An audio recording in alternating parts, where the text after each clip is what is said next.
अभी थोड़ी देर पहले हमारे जो एम्बेसडर साहब हैं, मेरी उनसे बात हुई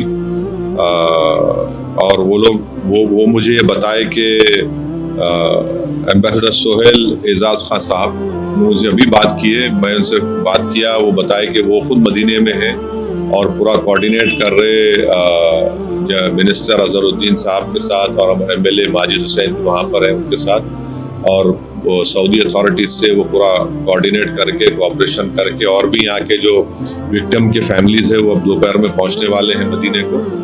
तो पूरा जल्द से जल्द जो भी उसकी फॉर्मेलिटीज़ मुकम्मल करना है और फिर उनकी तदफीन अमल में लाना है, उसके ऊपर वो वहाँ पर है एम्बेसडर साहब।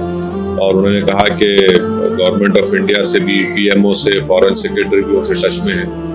तो बड़ा ही अफसोसनाक और दर्दनाक एक वाक़या हुआ कि 45 लोगों की मौत हो गई। एक ख़ानदान के 18 लोग, किसी ख़ानदान के 6 लोग।